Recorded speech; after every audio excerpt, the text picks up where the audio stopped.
Episode 41 of This Is Us Too is brought to you by Minute with Mary. It's a minute with me. The holidays are coming up. Your skin is probably changing because the seasons are changing.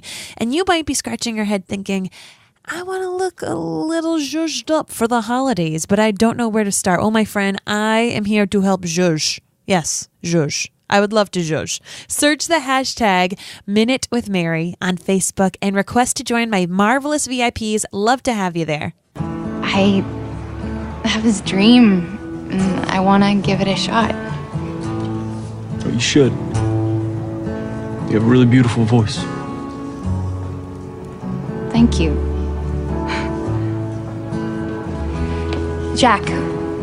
Yeah. Love is the key. Do you have a dream? A little flame to dance in the dark. Sorry. Break my bones. Is that a stupid question? No. No, I just... No one's ever really asked me that before.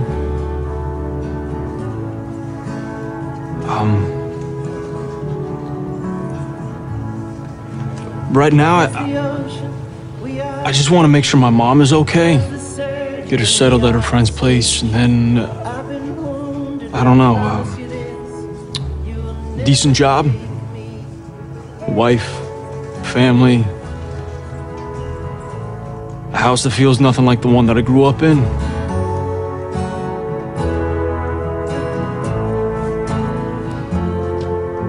Is that a stupid answer?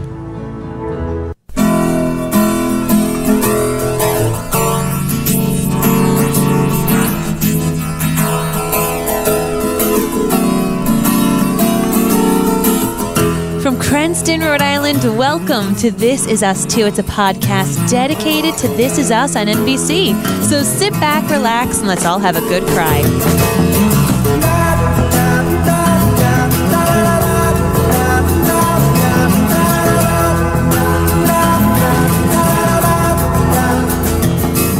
Hi, everybody, and welcome. My name is Mary Larson. My name's Blake, and I think that banana pudding ice cream sounds disgusting. Oh my gosh, all I want is it with like crumbled up Nilla wafers Oh on my top. God, I heard that and I gagged. Oh, I it sounds gagged like internally. ice. What is that? Icebox cake?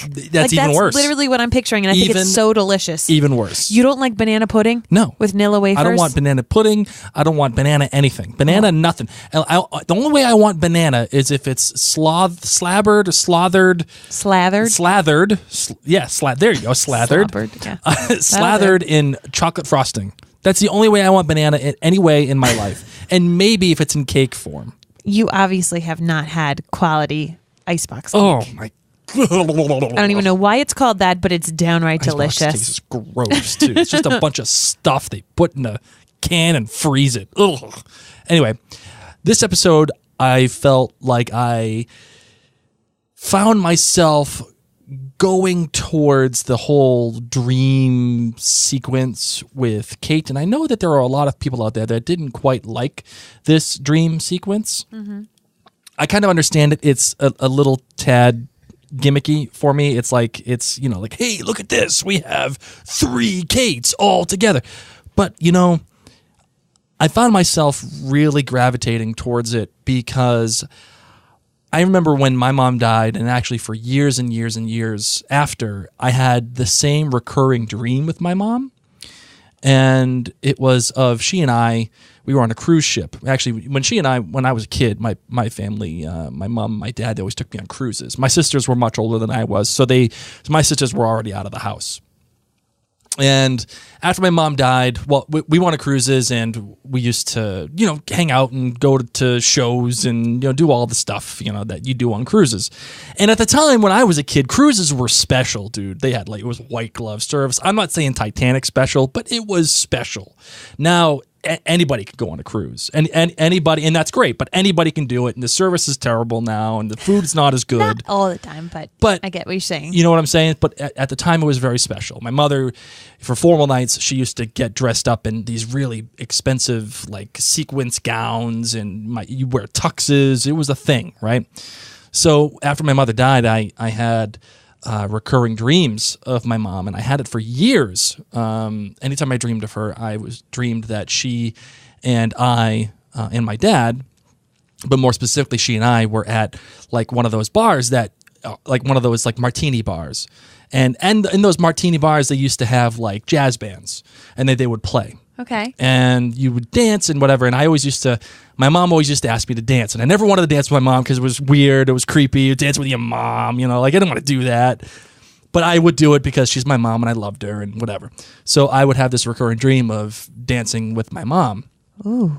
And I was in a tux and she was in her gown. And we were talking and I would always say, Mom, where are you? Where did you go? And she's saying, it's okay. Don't worry about it. Just dance. It's fine. I'm here. You're here. And I would say, Mom, like I would get emotional. And I would always want to know where she was and why can't I be with you? Why can't you come back? She's like, I'm always there. Don't worry. Just dance. And she would smile. And then I would wake up and I'd be sobbing in my dream, in my bed, and my pillow would be soaked, and I'd be sweating, and it'd be like a whole thing. And I always felt like my mom was kind of talking to me in my time of need when I was, secretly really and unknowingly really depressed about it. Mm-hmm.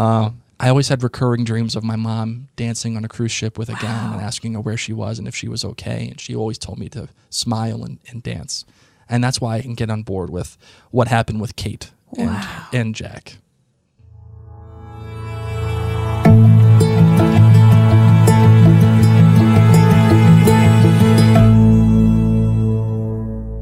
You just got so flippin' deep, man. Sorry, it's the truth. I know it's the truth. I didn't know she came to you in dreams, too. Oh yeah, no, for years. They haven't been around as much lately. Because she's been showing up in mine. She's been showing up in your dreams. That's weird. All right, so the title for this one is called Katie Girls. The director was Rebecca Asha. She has directed another episode of This Is Us called The Big Amazing Beautiful Life, which was the penultimate episode of season 2. She's also directed some other shows, Superstore, Grace and Frankie, Young Sheldon, Brooklyn Nine-Nine, and The Neighbors, which is Dan Fogelman's previous show before This Is Us. And the writer was Julia Brownell. You don't know that name because she's a brand new executive co-producer of This Is Us for season 3, and this is actually her first writing credit for This Is Us. Congratulations! She's actually also written for that show The Path on Amazon about a boy, Parenthood. Hey. And Zach Stone is going to be famous. Now that show, Zach Stone is going to be famous, is a little known show on MTV. Why is that show so important? Why am I mentioning it? Why is it one of the first shows that MTV put out as one of their original programming after like The Real World or whatever? No idea. Because it also featured a young Isaac Aptaker and Elizabeth Berger. It was one of their first shows they ever written for. So that's how they know Julia Brownell. Cool. So co-executive producer, what is that? A co-executive producer is kind of like... almost like a second in charge, or someone who reports immediately and only to the executive producer of the show. And the executive producers could be many people. It could be Elizabeth Berger and Isaac Aptaker. That could be Dan Fogelman. It could be Glenn Ficarra and John Requa. It could be all of those guys. And this person is kind of like the second in charge. She's continuing to go up the ladder of all the different writings. And in her way, she's a writer for the show. So when you become a co-executive producer, it's something that's granted to you as kind of a thank you by the executive producer. And you are part of the one of the few primary creative contributors to a series. Okay, cool. So that is what a co-executive producer does. Nice. All right, let's talk about the Lemonade rating for this episode. What do you got? A 4.9.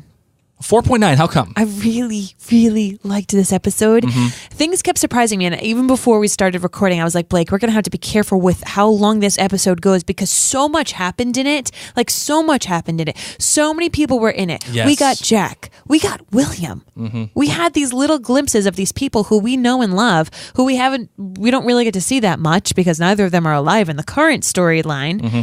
It was great. I had a lot of fun. I'll go into it in a little bit, but 4.9. I'm giving this a 4.7. I think we're on the right path here. Are we getting full on horses yet? No, we still got some ponies. But I think, I say that because I think the show is still trying to do way too much. I mean, between Kevin and Zoe and going to Vietnam, Randall running for councilman and that whole thing, Beth getting fired, Toby and Kate's issues, and all of the stuff with Rebecca and Jack, it's a lot. It was a lot to throw at you. And again, like we had last episode, I feel like we're getting a little bit of whiplash here, but I think they're on the right path. I think they're on the right. They're going the right way. Yes. And I can appreciate that. What do you got for your GBG? Okay, my good, my bad, my great. My good for this episode is the Toby, Beth, Miguel group text, the new big three. And I shared a little video in our This Is Us 2 Facebook group. So go there. What that text might be like. My bad, Zoe. Okay? Oh, yeah. I just got not such a good taste in my mouth with this episode of Zoe. Still out on Zoe, huh? Still out. And my great was washing dishes together. First off, seeing Jack roll up his sleeves and start to wash dishes. Take his watch off. Yes. However, Jack totally handed Rebecca a soapy dish and she dried it. And I was like, it's not clean yet, guys. There's still soap on it. Oh, well, here we go. How about you? For me, my good was the lighting in Kate's dream sequence when she was under the anesthesia. Yeah. I have to give the director of photography, otherwise known as a DP. The guy's name is Yasu Tanida. I believe that's how you pronounce it. I have to give him a ton of credit. He chose to have the old Pearson house the way that it was like back in like the 80s. And it was like really hazy, almost ethereal feeling, like kind of lit state. And even if the windows, if you go back and watch, the windows are white hot. They're white hot. Yeah. And it's like so much light that it's searing to the eye. It's almost as if like Kate is really stepping foot into her subconscious, and if she went out of the house, she'd be going straight into a white blank space like the Matrix. You know, that's what it felt like to me. Yes. I really appreciated that. The bad, Randall flying across the country twice in what appeared to be one day. People do it. I mean, that's a lot. I mean, if they're in Pittsburgh or if they're in New York, that means he's got to fly all the way to California. That's a 5-hour flight. At least. At the least. That's if you're getting tailwinds. Yeah. Right? Hopefully he used miles. That's 10 hours worth of flying in one day. You only got 24 hours in one day. You got to sleep for 8 of them. What are we doing? Well, Kate was only under for 30 minutes. Oh, man. That's how long that takes. So is he really flying back for Sky? Come on, man. Is he really flying back for her, for Chi-Chi's daughter? Come on. I don't think so. And secondly... Well, I think if anything, he was like, okay, she's alive. I just had to sit through Toby, doing his 5 minutes of work. What am I supposed to do now? I don't know. And him going to see Kate at a moment's notice like that is crazy. I know Beth that said, Randall overreacts to stuff with his siblings, and obviously he does. But I felt like him going over there was just an excuse to get Kate and Randall together for the story itself. On the flip side, though, if it wasn't a plane, because remember, Randall has cash to burn. He bought that car with cash. If it wasn't a plane, and if your best friend, okay, because or your siblings had a major thing and they could have possibly died from it, and you didn't get to say you were sorry, you would have driven in your car 8 hours. Maybe. But here's the thing. Here's the problem that I have with it. Nothing in the story is either changed or truly affected by Randall going across the country. Nothing. You could take that whole bit out and nothing changes. It just shows us how just much money Randall can burn. But that's when you know a decision that you make in a plot choice isn't always the best choice. When you can remove a character or a decision and it still doesn't affect the outcome of the episode. And this is also a problem with having characters across the country from each other, right? Like in order to get a meaningful interaction between all of them or any of them so that they don't feel like separate stories just happening to be playing in the same show, which I'm looking at you, Better Call Saul. You have to invent reasons for them to be near each other. And that was my bad for the whole thing. So they just all need to move to the East Coast, is what you're saying. Either they move to the East Coast or they move to the West Coast. Okay. And I'm not saying they have to do that. I'm just saying that's the issue that you get when you have a show like this, when you have characters set apart from each other. So far apart. That's what you run into. What was your great? My great was the ending. Kate and Jack washing dishes. Right. Oh, my God. Now, listen, I didn't say it was a horse. I didn't say this episode was a horse, but I realized as I was watching this, all I could think of was one thing, and it was a song, and I realized that anytime that there's anything that is really good that happens on This Is Us or Yeah. anything from now on, I'm going to play this. So this was outstanding. I'm giving an outstanding. Yes. You know, it was so good. I'm giving 2 outstandings, and those are for you who love the Gap Band, because it's all I could think of. All I could think of was that song when I saw this. Love it. Yes, it's gorgeous. It's romantic, you know, and apparently they're going to LA, but it's a small, quiet scene that tells a story unto itself. I mean, with each glance, there's like this unsaid line like, holy crap, she's actually cleaning with me. She's here. Or, wow, I didn't expect this, you know, like. Or he's cleaning. He's a man and he's cleaning. Right. So This Is Us has made their bones on the tool of bookending, right? Mm-hmm. We've talked about that many times. And this is a slight twist on that tool of bookending. It's almost like a bit of ironic bookending, showing the episode beginning with Rebecca's parents' relationship, the role of women in the 50s, and how they were expected to even act. And even Jack's dad and his mom, the same thing.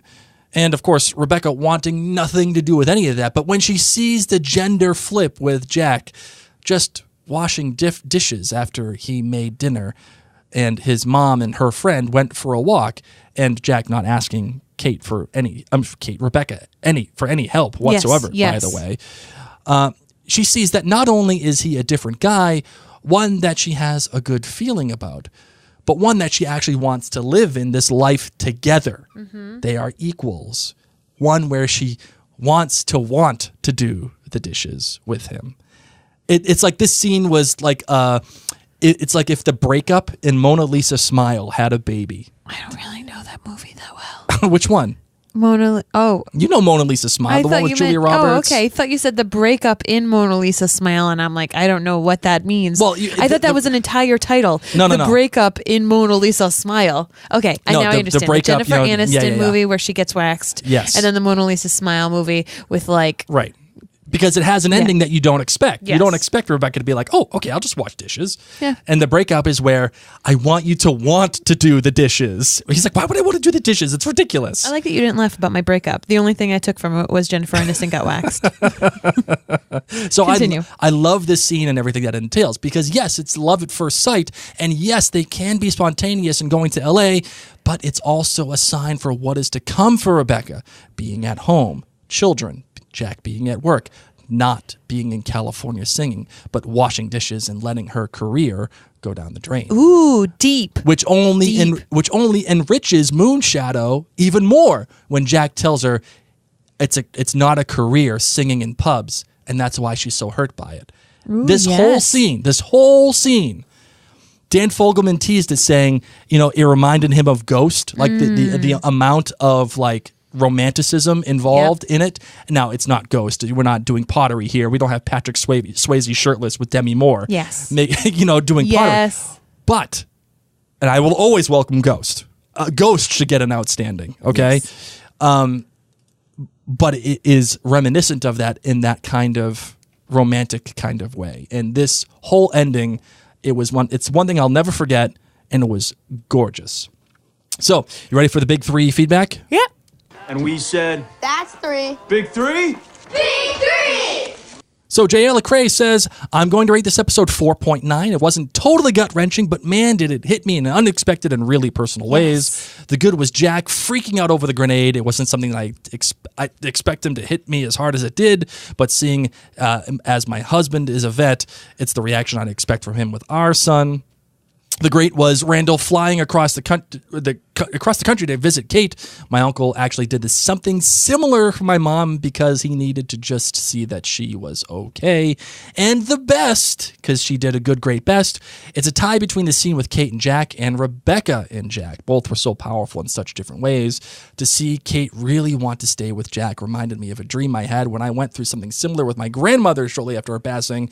And the final scene with Jack and Rebecca was so understated but perfect, and it portrayed their bond and friendship even in those early early stages. Oh, awesome. Sandy Campbell says, that was a very strong 4.8 lemonades. I think that was the most cohesive episode so far this season. Agreed. The good was the peripheral characters really shone brightly, especially Beth as usual. And Beth channeling Miguel was brilliant and funny. I love that she, Miguel, and Toby have a mostly GIF chat thread. Sometimes they talk about how messed up the Pearsons are. That was awesome. Her bad was my heart broke for Beth when she was let go. I've been in that situation given virtually the same reasoning, and it's completely crap feeling. I think she showed her strength, making her manager clarify what was really happening. But for him to say that she wasn't as valuable was a knife through the heart. And her great was what an interesting thread they wove through the episode. The role women play, what it means to be a mom, a wife, how things have changed so much over the years, and how fascinating that Rebecca was so close to her ex-boyfriend's mom like that. What I loved about it was that it showed how different circumstances show, no matter how strong women are. Now, Jack's mom, for example, leaving that situation with Jack's help, and it definitely could have gone either way. Rebecca watching her mom as she grew up, knowing that that wasn't the life that she wanted. And I'm pretty sure that we saw the moment she fell in love with Jack when she watched him clear the table and go to the sink and wash the dishes. It wasn't washing the dishes. It was that he actually didn't fit the typical role expectation. That's what she wanted. And Kate being strong and standing up for what she wants. This whole episode was so well tied together by this thread. Totally agree. And Robin Bellis Hughes says, I'm just going to give it a 4 lemonades. The great was Randall's heart. It's so big, and the realization that he was just like Jack, all of the feels.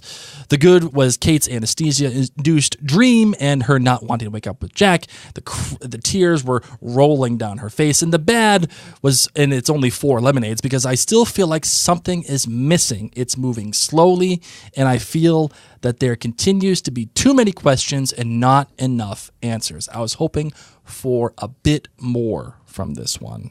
You know, I could appreciate that, but then also I remember that this series has so many episodes, and this is only number 3. Right. They've really got to put all the puzzle pieces in place. So let me ask you, has there been a more cathartic moment in this show than when Kevin finally got his due praise at the premiere? Randall's tear. Oh, man. Looking over and seeing Kate and looking at Rebecca tell him that he was amazing. Mm-hmm. Kevin sitting there, hearing everyone cheer, and that little look on his face like, did I do it? Did I actually do it? What a moment. You're we a just freaking talked about movie it star. last time. You're a friggin' movie star. Oh, good. Way to go, Beth. Way to go. So Jane Kasmerick from Malcolm in the Middle. I've been dying to hear from her and see where she came from. That woman holds a large place in my heart. I love how she told the story of her husband, her dad letting her go to college only if she studied English, and staying with her man, what eventually became her husband, even though he's not the most handsome man on the planet. But he gave her the freedom to be herself. I mean, does she know something about her son, who I refuse to call Alan, which is Alan. It's not Alan. I'm calling him Mustache Logan. Alan. Okay. Mustache Alan. I'm still going to call him Logan. Does she know about something about him that we don't? And how did you, darling, feel about Logan's mom? I loved her. I loved her breaking it down and saying, Rebecca, I am so proud of you for standing up for you and for choosing not to go to London. That's how I knew that you were amazing. And so I was a huge fan. I sat there and I said, way to go. Because let's be real. Alan was flipping bold, showing up 3 years later, flowers, and then brings Rebecca over to his parents' house. Yeah. For dinner? And then says, move to New York? I mean, Alan literally was just like, here's everything I've dreamt up for us. Bold move, my friend. And I'm going to ask you in front of my parents, because if you say no, you're going to look like a jerk. Okay? Obviously, Rebecca loves his mom. And I'm so happy that she has this figure who's another strong woman. And you can tell that the whole conversation that Rebecca had with his mom in the kitchen talking about Jack, saying, but there's this one guy, doesn't really have any dreams, but, he's there. I am so happy that the mother pretty much made Rebecca decide to go chase after Jack. I was just going to ask you, yeah. Yeah, because, at first I was like, wow, that's weird. But on the flip side, as a mother myself, if my child were about to pretty much propose. I mean, let's be real. This boy's been in love with Rebecca since high school, right. Was away from her for 3 years in London, still hasn't found anyone else like her, and still wants her. wants to move. I mean, this boy's got it hard for Rebecca. If I was a mother and some girl was coming over having dinner with my son, and my son was like, this is the woman, and that woman was like, yeah, but there's someone else, I'd be like, go away. Go. Don't break my son's heart. If you are not 100% on the Larson clan choo-choo train, I wish you best of luck. I wish you best of luck. But if you're not here, if you're not 100% here, good luck, girl. I like you. I still like you. All the power. But I feel like this woman knows that Rebecca would have just not been with the guy after all because he wasn't the one. Yeah. So she saved her son a lot of heartache. I like that Rebecca had enough of a strong relationship with this woman where she could even say that to Logan's mom, where she's like, where she could admit to her, I can't stop thinking about this guy. And that shows you, it's going to sound really cheesy. It shows you the power of love, really. It shows Power of love. I know. It shows you that sometimes there are things that are in your brain and you can't get them out. And I like that. So it's easy, I think, to say this episode is a Kate-centric episode, obviously given the title. And all the things that happen. I mean, between the blowout with Randall, the dream sequence, obviously, the acquisition of the eggs that she's been trying to harvest. I think I would argue that this is actually a Rebecca episode. What would you say to this, my darling? A Pearson episode. Oh, look at you on the fence. Too many people, too many things, everything. I mean, think about how much time we spent with each of the big three. I almost would argue that we had equal screen time with all of the Pearsons. Yeah, my argument against that would be it starts off with Rebecca and it starts off with the role of women in the 50s and whatever. And none of the other Pearson stories have something to say about that necessarily. Whereas the Rebecca and Jack story really do. And the way that it ends... I disagree. Okay, go ahead. Tell me why. So Beth is struggling with like her role as a woman and as a wife. And trying to okay, like man stuff has to come first. And she's trying to bite it down and twiddling her fingers. And, even with Kate, what role as a woman and as a mom does she want? Does she want the traditional husband, wife, make it their own baby? So, one of our listeners had said, like, this was all about the different roles that, not all of them, but several different roles that women can go through and the different varieties and ways of it. How'd you feel about Kate giving Randall the business? Loved it. Oh my gosh. When she was like, oh, I'm sorry that it was so easy for Beth to get pregnant. And of course I didn't mean it in that way, you fool. Like, I want to have my own kid. You don't even know what it's like. And I was like, yes, Kate. Yes. High five to you. High fives. And you just saw Randall like go, oh my God. Right. I totally am a doofus. What did I do? And even him is saying, like, having a hard time admitting the fact that he was a doofus. You're like, oh man, come on, Randall. What are we doing here, bro? All right, so let's just do this. Let's get it out of the way. Let's talk about the Kate dream sequence. Okay. How did you feel about it? I could do without all the Kates, to be honest. Right? How come? Well, why? Because teenage Kate, we get it. You're emo. You're in your eyeliner phase still. I get it. It was important. It was beautiful to see all of these Kates together. This is the first time that these women were able to share the screen together. Sure, all of them. It was interesting to see as a viewer, as we have been able to be a part of each of these women's lives. But I just spent a little too much time with cranky teenage Kate and not enough time with Jack. Yeah, I wanted more time with Jack. Right? I'm like, I get it. I want more time with Jack. Right. And listen, I know that a lot of people, again, like I said earlier, weren't big on the whole Kate dream sequence thing. They were out on it. Okay. Like I said, I'm kind of in on it. I like it. Some people thought it was heaven and they thought that was cheap. And I don't think that it was heaven. I think it was just Kate's subconscious. I think it was just something that Kate sees within herself. That's how I took it. She has the way that Jack looked. It was 80s Jack. It was mustache dad Jack. And I think that is when Kate has her most fond memories of her dad. So for him to appear that way within her subconscious would make sense. But that's banana cream ice cream, and, Jack. And the banana pudding cream ice cream, whatever it is. I'm on board with the whole sequence because there's a difference between being gimmicky and something being written poorly, right? Just because it's a gimmick doesn't mean that it's bad. It's just a choice to portray an event that you wouldn't normally Agreed. be able to do otherwise. Yeah. Right? Yes, it's great seeing Kate walk through a hospital, and yes, having the two younger Kates lay it on so thick about between being happy and then the mad, sad, insecure, devastated Kate in the teenage years. It was on the nose. Yeah. But remember the gimmick that was used in The Trip. Randall going on a mushroom trip in order for him to talk to his dad, right? Correct. That is also a gimmick.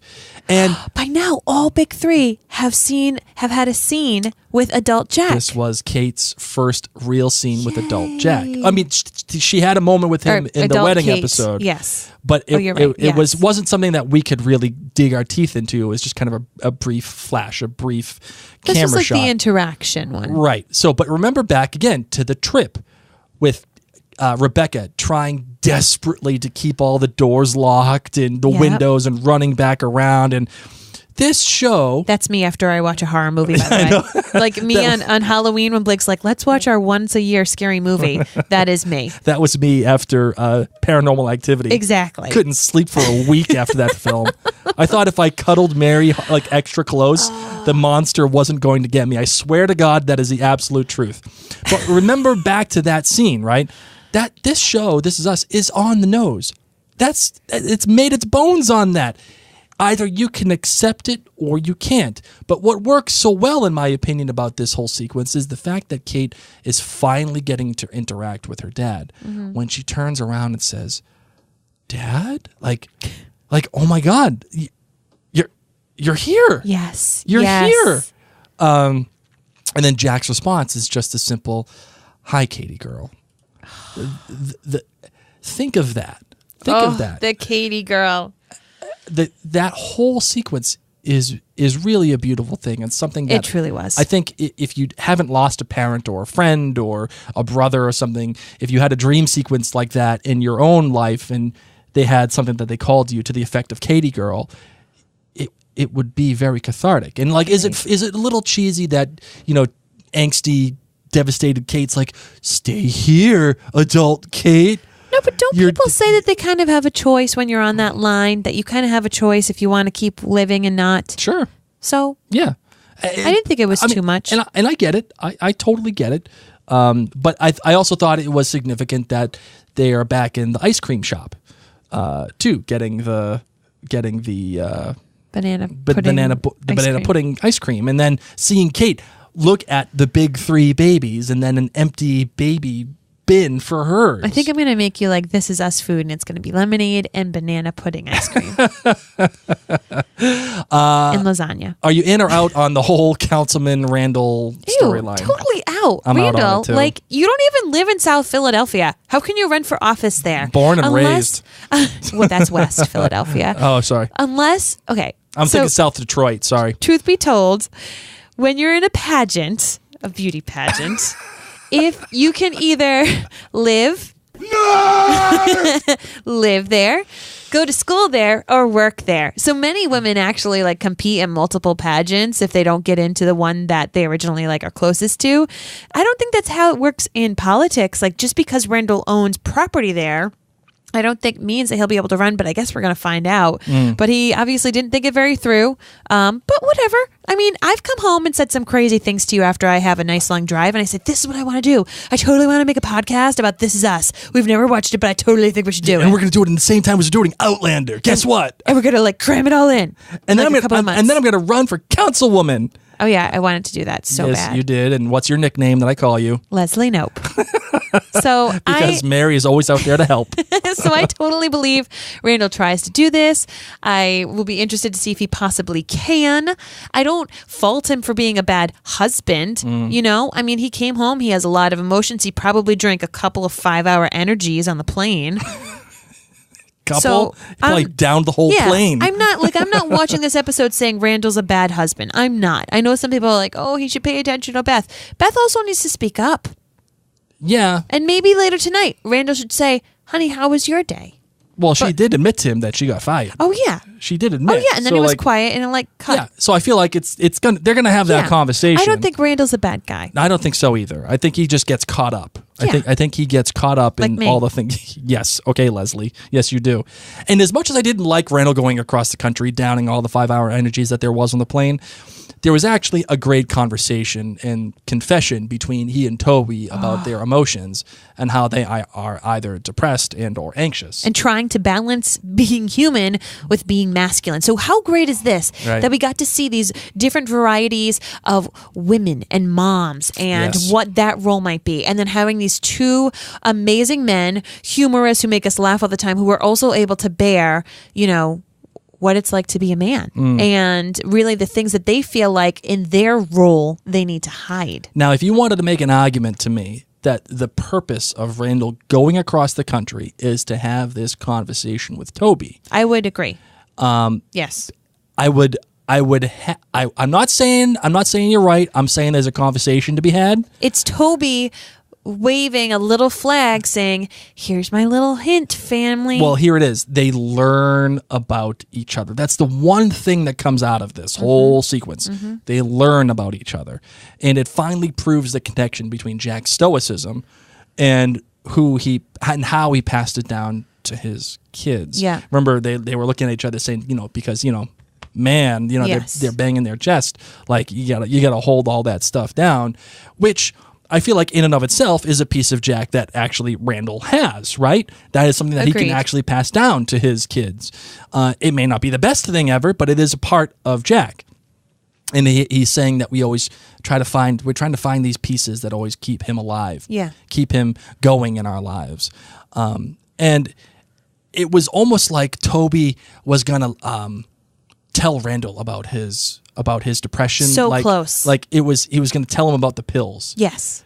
It was inches away, milliseconds away, and the doctor comes and stops the conversation. On that topic, do you think Toby's going to go back on the meds now that he's done his deed in the cup? Like he can go back to having low sperm count. Oh, good count. one. You know what I Good mean? one. So maybe what we saw in the future has nothing to do with this particular time of going off his meds. Maybe that was like a red herring. Yep. And now that he's done his deed, he's gotten all of his good soldiers out. He's done his deed. He can go back. That's possible. That is possible. It makes me wonder if this is the beginning of the whole her situation. Because remember, we have Randall. Yep. And we have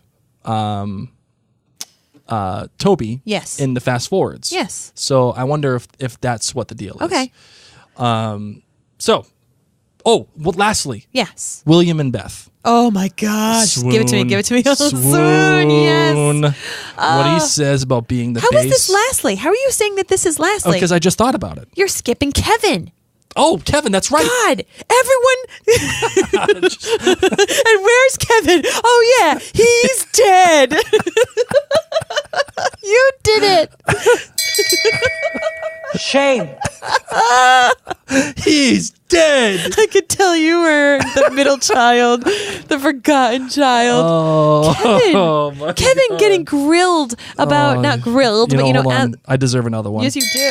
Yes, you do. Shame. Because I love Kevin, and my love for Kevin grows, and it grew so much more in this episode as well. His little sweetness, just loving on Zoe. This is my Zoe. Right. So cute, Kevin. I can't even. And all of his outfits, and how he's just so man. raw, and how he doesn't really know what his dad did. Yes. And that was actually a powerful scene, too. I can't believe I forgot to talk about this. What was I And then thinking? the flashback with his dad playing with the grenade and his dad Right. coming back, and you get to see those model planes. We've seen this before. We've had him talk about Great it callback. when he was eating the pickles at the funeral. Right. Okay? He's talked about making model planes with his dad. He's talked about this stuff. Yep. And yet he doesn't know exactly if his dad was in combat. And I loved what the interviewer got to say was a lot of men from that time didn't talk about what happened to them. Right.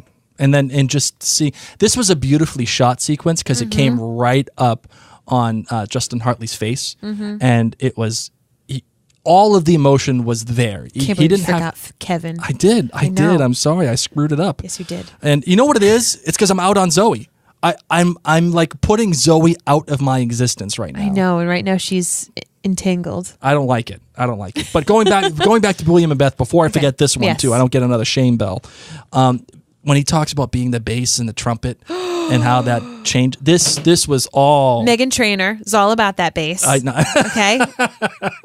What do I always say is my favorite instrument to listen to in jazz? The bass. The bass. Yes, I think it's it's true. the sexiest instrument. I know. Calm down. Yep. Calm down. I'm getting all aflutter. And as he started to say this, I was like, yes. I love that like musicians were able to like interweave a little goodness into this to help with William's knowledge and that conversation between him and Beth. And someday you're going to have to take the solo. Oh, and it's so true. I mean, for those of you who have been married for quite some time, or those of you who have been dating another person for quite some time. Or just if you've been in a relationship, friendships go through this, siblings go through this. Yeah, but I would say more so for marriages or like serious relationships. People that you can't leave. What are you trying to tell me? I'm saying that if we were boyfriend and girlfriend and we went through some of the things that we went through, I don't know if we would have stayed together. Probably not.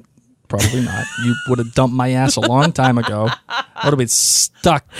But like you went through things and then I've gone through things. We've had our soloist moments. It's made us so much stronger. It has, and that's why it's beautiful. That's why I skipped Kevin because I wanted to get to that. Okay.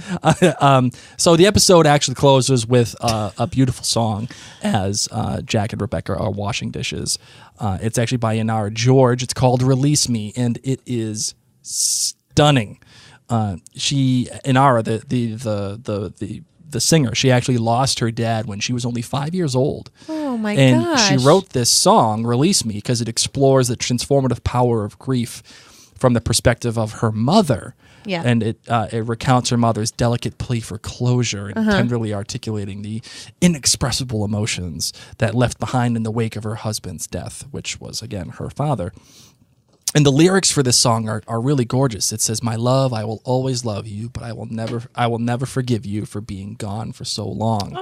My heart forever a little broken. So many nights I've woken from a dream that you came back to me. So won't you please release me?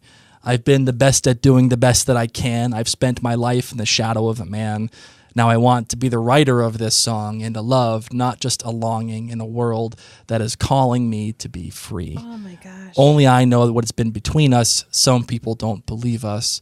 The things that have been spoken would leave anyone heartbroken. But never mind, I'm still a survivor, but I'm begging to be lighter. It's all on me to set this free." Oh my gosh. And when you think about those words laid on top of Jack and Rebecca's like real like falling in love moment and what that means to Rebecca later on when Jack dies. Yep. And how she's living in his shadow, but also how it actually reflects what Rebecca and women are going through at this very moment.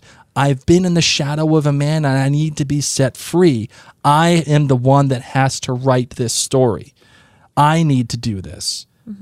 And she'll never forgive Jack for being gone for so long, but it's okay.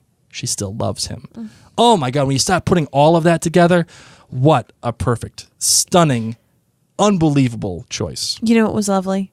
Was how you were so nervous for them and that dating and not seeing each other and then meeting up in the grocery store. You're sitting there biting your nails and you're like, you want to smack yourself and you say, they end up married. Yeah, right. They have kids. It's going to be okay. And how wonderful that literally everything that Jack said that was important to him, that was his dream, came true. Right. Even though he died young, his dreams came true. Final thoughts? Anything other than that, my darling? No, but I do have hot takes. Oh, you got a hot take? Well, I'm ready. I'm oh, ready. Oh, hold on. I'm ready. My final thought is... Oh, wait. I just forgot my final thought. That's what you get. Oh, my God. What did I do that for? You'll get back to it. All That's right, hot take. I'm so excited. The fact You go that you had a first. hot take, just threw me all off. Okay, you go first. No, well, hold on. Okay, Zoe is only helping Kevin Yeah. do this whole thing with Vietnam because she is going to use him. She's going to use him up for her next documentary. Oh my God, if she starts whipping out her iPhone and starts videotaping Telling him, you. we know it's going down. She sucks, bro. Zoe sucks. I want nothing to do with her. Not a fan. Anybody that likes Zoe's on Planet Zippy. Stop. Some people might like Zoe, okay? Maybe. Fine. Okay. Ready? Okay, go ahead. First, I think Beth is going to run for office.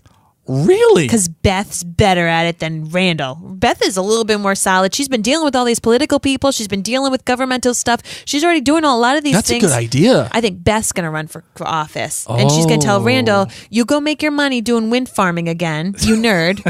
Love you. Okay. Go back to what you did that made us all this money. Mm-hmm. I'm going to go save the world. Okay, so I think Beth might run for I think office. she's more suited for it than he is. Agreed. Yes. Okay, you ready for my really big hot take? Let's bring it on. Beth's going to get a drinking problem. The shots of Beth drinking in this episode, they showed it twice on purpose. And I'm really nervous, guys, if we start seeing... Remember how before when I noticed the fuse box thing and how it was going off and how and I said they're showing it in every single part of the perspective of the little three, the teenage three? They don't repeat things unless there's a purpose. Yeah, so I'm nervous that it's going to lead to a drinking problem for Beth. And that possibly Beth might be her because of her drinking. Oh my goodness. That is fantastic. Dare I say, that is an outstanding hot take. As soon as she poured that second glass, I was like, nope, this is on purpose. Wow. Very good. Well, are you ready? I don't feel good about it. Well, no. But thank you. It almost sucks as much as Zoe does. You ready to close it out? Yes, I am. All right, I got a surprise for you. Oh, okay. Oh. Hey.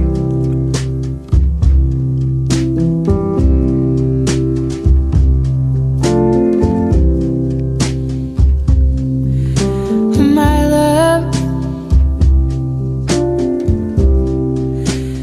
I will always love you. I hope you're washing dishes right now. No But gloves. never will I forgive you. Maybe with someone else rubbing their hands all over your soapy hands. All the ghost. All the For ghosts. being gone All right, guys. for so Thank you. Thank you for taking the time to listen to us totally geek out about this downright amazing show. Now, one of the things that you can do when you're not driving is to screenshot the fact that they're listening to this. Yes. And share it in an Instagram story or in a Facebook story. If you want to be hardcore, you can literally share this on your newsfeed. You can say, who else loves that This Is Us? You're going to say, yeah, I'm going to be hardcore. I'm going to be guy. hardcore, okay? Share it. Let people know. Send the episode to somebody. Open someone's podcast app that's just collecting dust because a lot of people don't even know what this is. Sure. Well, you know who knows who this is? Beth29PC on iTunes left us a great written review saying, if you love This Is Us and you're not listening, you're missing out. I began listening to Mary and Blake on their Outlander podcast, so when they began a podcast about another favorite show of mine, I was excited to listen.